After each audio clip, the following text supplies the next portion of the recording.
Assalamualaikum warahmatullahi wabarakatuh. Waalaikumsalam warahmatullahi Assalamualaikum warahmatullahi wabarakatuh. wabarakatuh. Waalaikumsalam warahmatullahi wabarakatuh. Alhamdulillah, alhamdulillahi rabbil alamin. Nahmaduhu wa nasta'inuhu wa na'udzu billahi min shururi anfusina wa min sayyiati a'malina. May yahdihillahu fala mudilla lahu wa may yudlil fala hadiya lahu.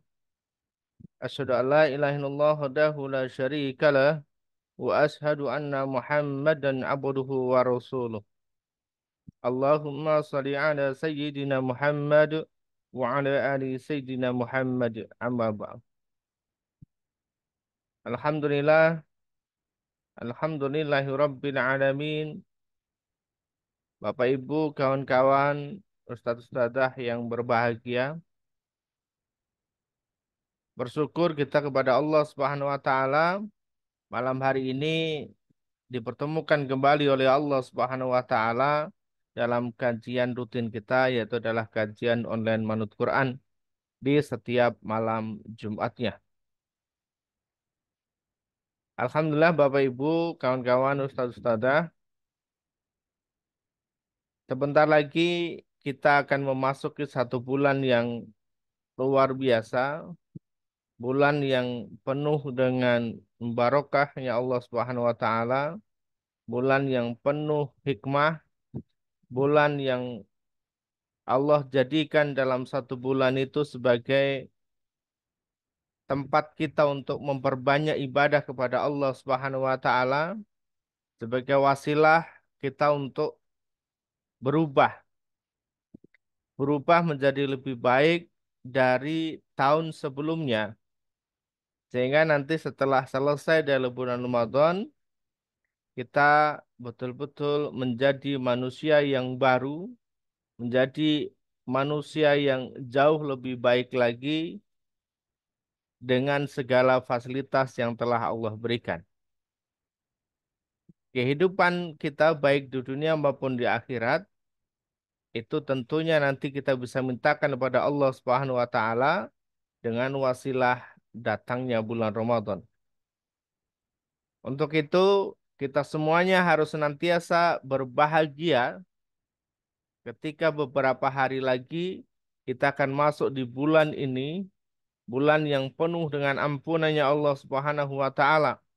Yang selama ini dosa-dosa kita masih banyak, maka di bulan Ramadanlah kesempatan kita untuk bisa betul-betul menghapuskan semua dosa-dosa kita. Yang di mana bulan itu nanti kita juga diperkenankan oleh Allah Subhanahu wa taala untuk memperbanyak ibadah-ibadah kita. Kesempatan-kesempatan yang luar biasa karena di bulan itu setiap amal ibadah akan dilipat gandakan oleh Allah Subhanahu wa taala. Yang sunnah akan dihitung sebagai ibadah wajib dan yang wajib pahalanya akan dilipat gandakan lagi oleh Allah Subhanahu wa taala. Dan banyak kemanfaatan-kemanfaatan yang bisa kita raih, yang bisa kita rasakan tatkala kita semuanya sudah masuk di bulan Ramadan. Suasananya adem, suasananya jauh lebih sejuk, suasananya jauh lebih semangat ketimbang belum masuk bulan Ramadan. Para sahabat 2 bulan sebelum Ramadan, mereka senantiasa mempersiapkan diri betul-betul untuk menyambut datangnya bulan Ramadan. Untuk itu nanti kawan-kawan, dalam beberapa hari ke depan kita bisa manfaatkan untuk menyambut datangnya bulan Ramadan. Dan begitu nanti kita sudah datang bulan Ramadan, maka akan banyak kemanfaatan-kemanfaatan yang mudah untuk kita raih. Seperti tema kita pada malam hari ini, yaitu adalah Ramadan sebagai bulan perubahan. Yang dimana kita nanti akan digojlok oleh Allah Subhanahu wa taala, yang dimana nanti kita akan ditatar oleh Allah, dididik oleh Allah, ditarbiyah oleh Allah betul-betul untuk menjadi manusia yang benar-benar menjadi lebih baik lagi. Tentunya nanti termasuk kehidupan kita, termasuk rezeki kita, ini nanti juga kita akan berubah. Nah, bagaimana caranya agar kita bisa mendapatkan perubahan yang betul-betul maksimal, keluar dari Ramadan betul-betul menjadi perubahan yang luar biasa, sebagaimana ulat yang berubah menjadi kupu-kupu.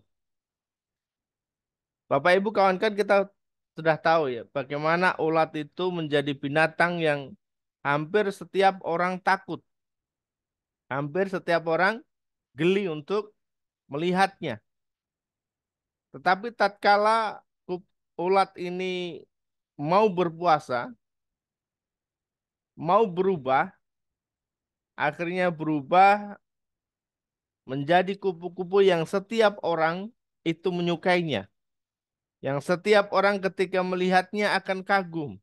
Yang setiap orang ketika melihatnya akan senang. Dan tidak ada orang yang takut dengan kupu-kupu.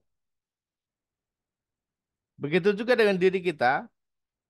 Saat ini barangkali banyak orang-orang yang masih enggan bersahabat dengan kita, masih enggan menyapa diri kita, menganggap bahwa kita bukan level mereka, menganggap bahwa kita tidak sederajat dengan mereka, maka nanti selepas Ramadan, insya Allah akan banyak perubahan yang bisa kita rasakan. Untuk itu, izin menyampaikan materinya pada malam hari ini, kawan-kawan semuanya.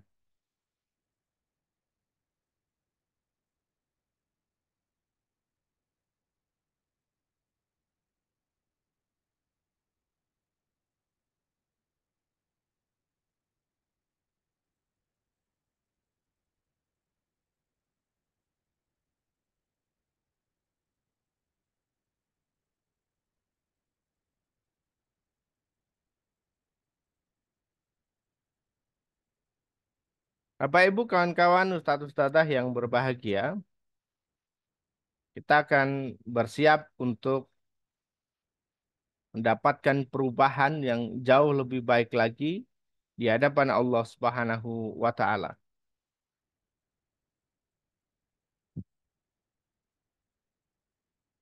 Mukadimahnya kita awali dengan satu ayat yang ini sangat familiar sekali. Anak-anak kecil aja banyak yang hafal gitu ya. Dan ini akan terus diulang-ulang sebelum Ramadan, bahkan sampai nanti masuk di bulan Ramadan, ayat ini akan terus diulang-ulang dan selalu diulang-ulang. Yaitu di Quran Surah Al-Baqarah ayat 183. Inilah ayat yang mendasari kenapa kita harus berpuasa di bulan Ramadan. A'udzu billahi minas syaitonir rajim. Bismillahirrahmanirrahim. Ya ayyuhalladzina amanu kutiba alaikumus siyam. يا أيها الذين آمنوا كتب عليكم الصيام كما كتب على الذين من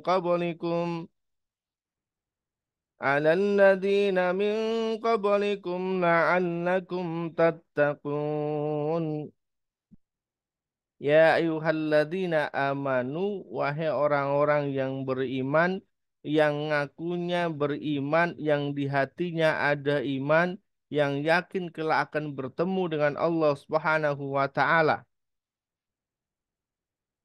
Diperintahkan oleh Allah Subhanahu wa taala, kutiba alaikumusiyam, diwajibkan atas kamu. Kamu siapa? Ya kita semuanya ini.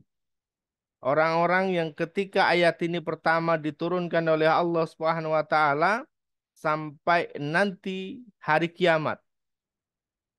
Diwajibkan atas kamu untuk apa? Untuk berpuasa. Asyam. Ya, perintahnya asyam ini kalau dalam tulisan Arabnya Ini menggunakan alif lam di depannya, ya. Siam.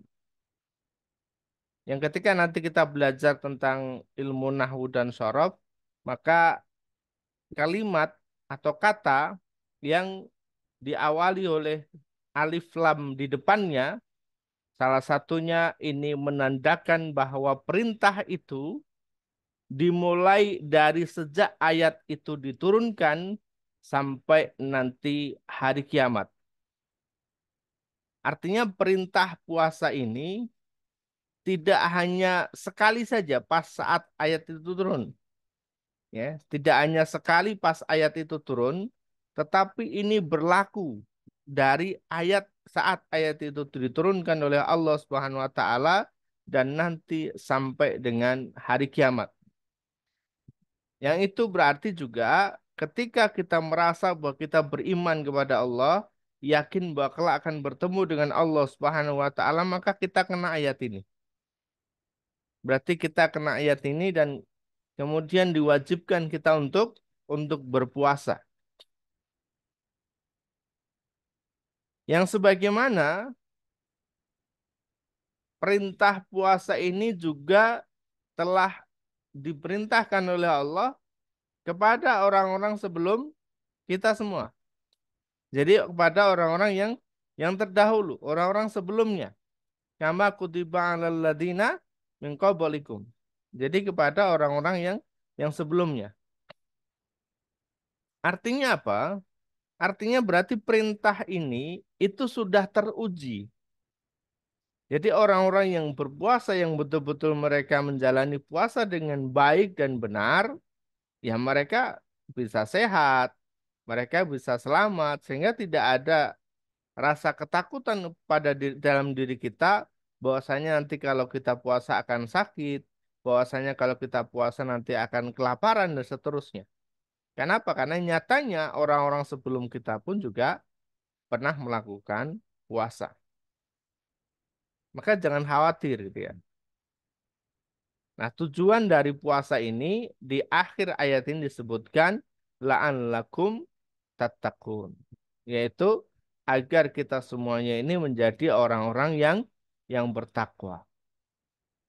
Sebagaimana kita ketahui bahwasanya takwa ini adalah sebaik-baik bekal tatkala kita akan bertemu dengan Allah Subhanahu wa taala. Jadi sebaik-baik bekal tatkala kita akan bertemu dengan Allah Subhanahu wa taala adalah takwa. Dan bagi orang-orang yang bertakwa, ketika kita berada di dunia, masih berada di dunia, Allah pun akan berikan balasannya, apalagi nanti ketika sudah berada di akhirat. Bapak Ibu kawan-kawan, saya bisa menyampaikan bahwasannya ini adalah bentuk cinta kasihnya Allah Subhanahu wa taala kepada diri kita. Yang Allah sediakan satu waktu, satu masa gitu ya, dalam waktu 1 bulan, bahkan tidak hanya sekian jam, tidak hanya sekian hari, tapi 1 bulan gitu ya. 1 bulan penuh dipersiapkan waktu untuk diri kita agar kita menjadi orang-orang yang bertakwa. Jadi kalau seorang guru, seorang pengajar sayang kepada murid-muridnya, maka mereka akan ngasih kisi-kisi kepada murid-muridnya. Kalau ujian nanti begini, begini, begini. Kalian kerjakan ini. Dengan harapan apa? Dengan harapan agar murid-muridnya, anak-anak didiknya, ini nanti lulus semuanya dengan nilai yang terbaik, gitu ya. Lulus semua dengan nilai yang terbaik. Allah pun juga demikian. Allah sudah persiapkan 1 bulan ini untuk kita betul-betul bisa belajar, betul-betul bisa mendekatkan diri kepada Allah, betul-betul bisa menjalani aktivitas puasa Ramadan itu dengan sebaik-baiknya sehingga nanti tatkala Ramadan sudah selesai, kita menjadi orang-orang yang bertakwa. Karena takwa ini adalah bekal yang terbaik tatkala kita akan bertemu dengan Allah Subhanahu wa taala. Bapak Ibu kawan-kawan ustaz-ustazah yang dirahmati Allah Subhanahu wa taala, maka dari sinilah asal muasal bahwasanya tatkala kita masuk di bulan Ramadan harus ada perubahan. Tidak boleh sama sebagaimana kita sebelum masuk bulan Ramadan. Karena Allah sudah berikan kesempatan. Allah sudah berikan kelonggaran. Allah sudah berikan keleluasaan. Tidak hanya sehari dua hari, tetapi sampai dengan 1 bulan penuh agar kita menjadi orang-orang yang terbaik dalam kehidupan ini.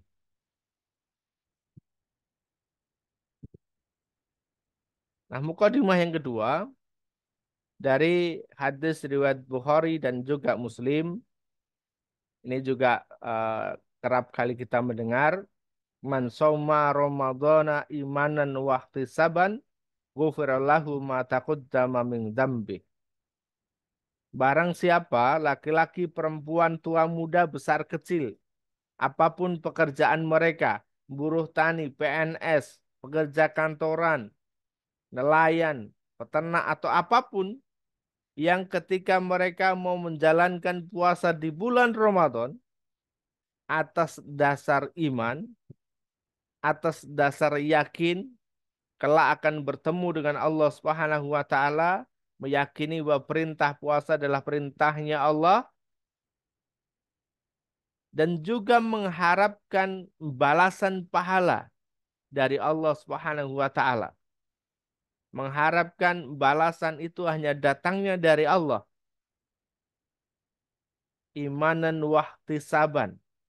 Iman dan juga mengharapkan balasan dari Allah, maka dosanya yang telah lalu akan diampuni oleh Allah Subhanahu wa taala.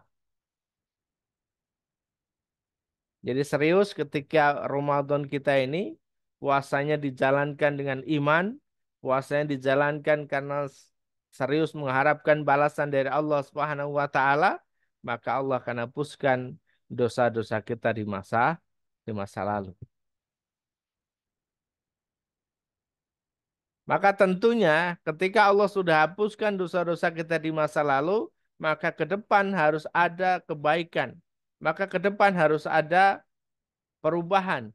Ke depan harus ada perbaikan dalam kehidupan kita yang tidak boleh sama dengan sebelum Ramadan. Kenapa? Karena begitu masuk Ramadan, bersiap-siaplah. Dosa kita akan dihapuskan oleh Allah Subhanahu wa taala.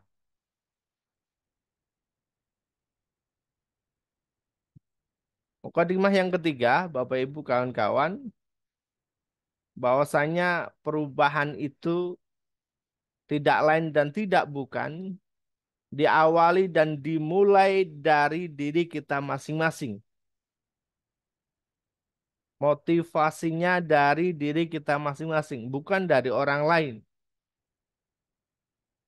Sebagaimana Allah sampaikan di Quran surah Ar-Ra'd ayat 11, Innallaha la yughayyiru ma biqaumin hatta yughayyiru ma bi anfusihim.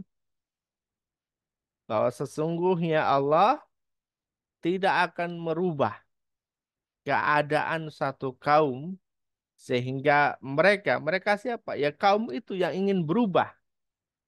Seseorang yang ingin berubah sampai kemudian mereka merubah terlebih dahulu keadaan apa yang ada dalam diri mereka.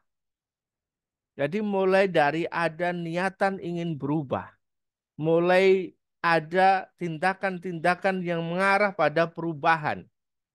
Yang nantinya perubahan itu tentunya Allah lah yang akan mewujudkannya. Namun diri kita sudah bersiap-siap bahwasanya kita akan berubah, bahwasanya kita akan menjadi lebih baik lagi, dan bahwasanya apa yang kita lakukan saat ini harus lebih baik daripada apa yang sudah kita lakukan di masa lalu. Sekali lagi, perubahan itu datangnya atau mulainya dari diri sendiri. Maka ketika kita sudah meniatkan diri untuk berubah, mengikrarkan diri untuk berubah, maka nanti bersamaan dengan itu Allah yang akan memudahkan langkah-langkah kita untuk menuju perubahan. Barangkali ada di antara kita yang saat ini sedang mengalami beberapa hal ini. Merasa kehidupannya gelap. Tidak mengerti, tidak tahu arahnya mau kemana. Jadi seolah-olah di depan itu udah nggak kelihatan lagi jalan keluar. Buntu di depan ini, udah nggak kelihatan. Kenapa gelap? Seolah-olah solusi itu tertutup. Seolah-olah jalan itu tertutup. Kenapa? Gelap. Sebagaimana ketika kita berada di ruangan yang tidak ada cahayanya dan kita tutup mata, apa yang terjadi? Kita tidak akan bisa melihat apapun. Dan ini barangkali ada di antara kita yang sedang mengalami ini. Gelap dengan berbagai persoalan kehidupan. Yang kedua, merasa bahwa kehidupan ini sempit. Merasa bahwa rezekinya juga sempit. Hidup ini terasa sempit. Kenapa? Nyesek dalam dirinya. Kemana-mana terbatas. Teror dari sana sini. Penagih datang berkali-kali. Kemarahan dari banyak orang. Yang itu kemudian membuat langkah kita itu terbatas. Sehingga kita merasa kehidupan ini sempit. Tidak leluasa untuk bergerak.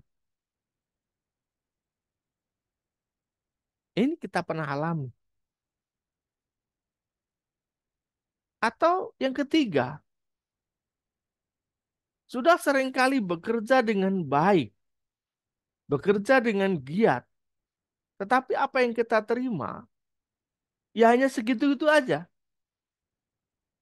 Rezeki itu terasa betul-betul seret. Air itu tidak bisa ngalir lancar. Gitu. Kenapa? Karena seret. Barangkali kita ngalami juga soal seperti ini. Atau yang keempat, kita bingung nih.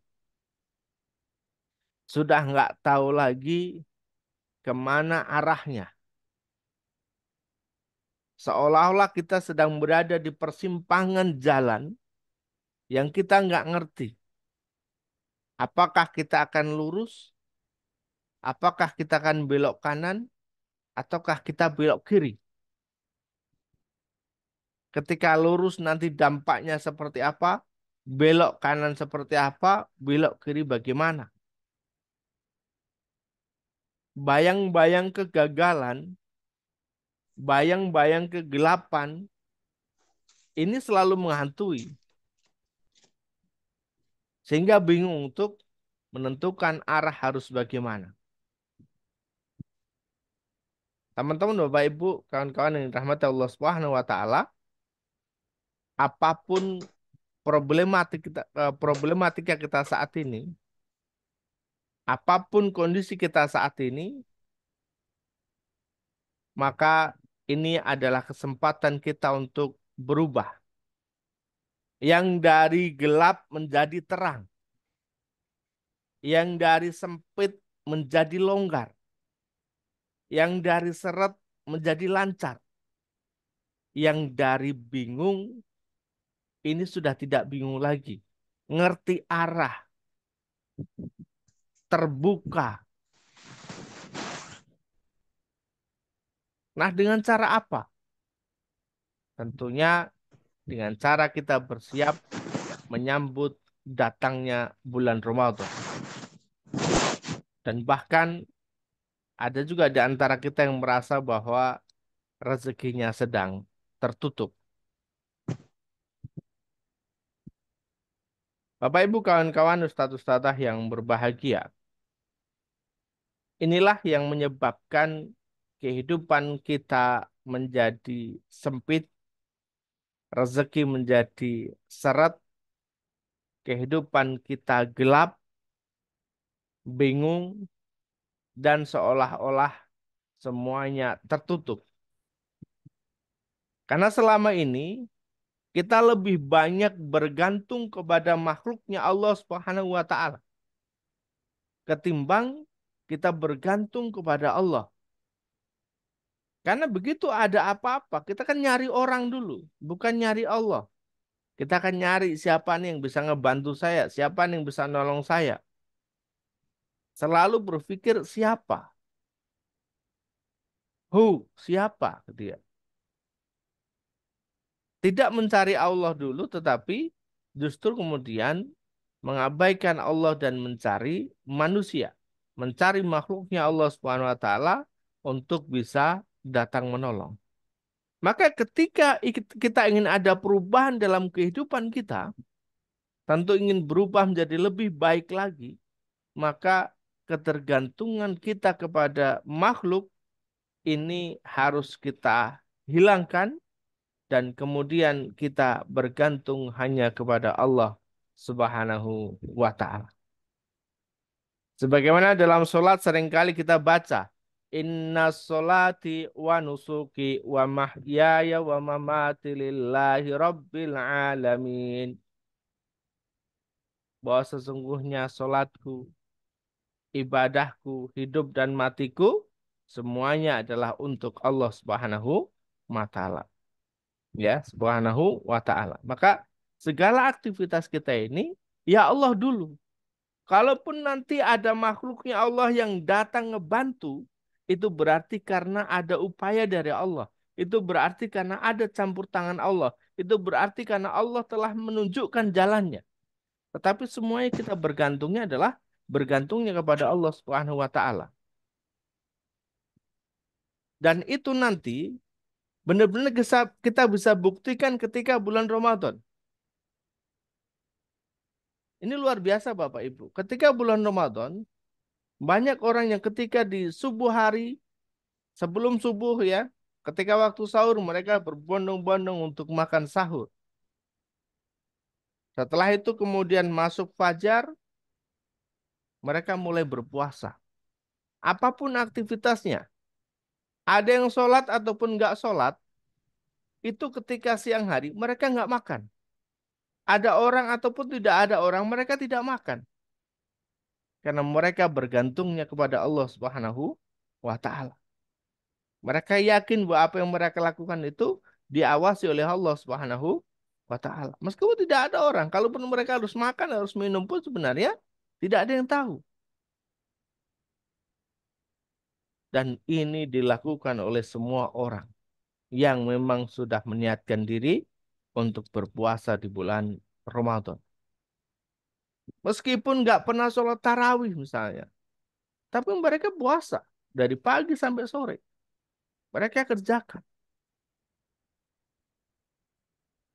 Nah ini luar biasanya. Berarti ini melatih diri kita untuk senantiasa berharapnya hanya kepada Allah Subhanahu wa ta'ala. Maka ketika kita sudah berharap, ini satu langkah. Satu langkah yang kemudian betul-betul akan menjadikan diri kita berubah menjadi lebih baik lagi. Kehidupan kita betul-betul akan terangkat. Akan berubah. Dari yang tadinya masih punya amanah akan selesai. Yang tadinya kehidupannya terasa seret, sempit dan sebagainya akan Allah lancarkan, akan Allah longgarkan. Ketika kita berharapnya, bergantungnya hanya kepada Allah Subhanahu wa taala saja.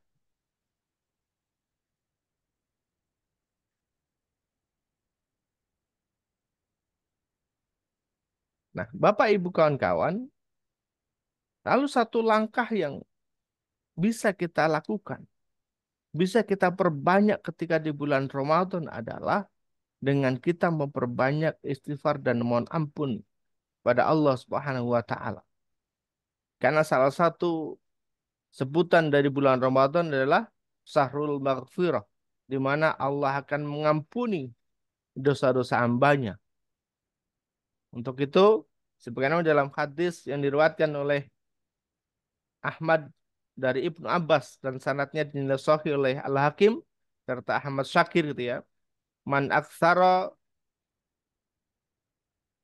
minal istighfar ja'alallahu lahu min kulli hammin farajan wa min kulli dhikin mahrajan wa razaqahu min haitsu la yahtasib. Barang siapa memperbanyak membaca istighfar, mohon ampun pada Allah Subhanahu wa taala, niscaya Allah akan memberikan jalan keluar bagi setiap kesedihan. Maka siapapun yang sedang mengalami kesedihan, lalu kemudian membaca istighfar, mohon ampun kepada Allah Subhanahu wa taala, maka Allah akan hapuskan kesedihan itu. Yang dalam kehidupannya terasa sempit, maka Allah akan berikan kelapangan di setiap kesempitannya. Dan Allah berikan rezeki dari arah yang tidak disangka-sangka. Jadi dengan beristighfar mohon ampun kepada Allah Subhanahu wa taala, ini bisa menghapuskan kesedihan kita, menjadikan kesempitan kita menjadi lapang, dan juga Allah berikan rezeki dari arah yang tidak disangka-sangka. Yang berikutnya, kita bisa pelajari dari satu kisah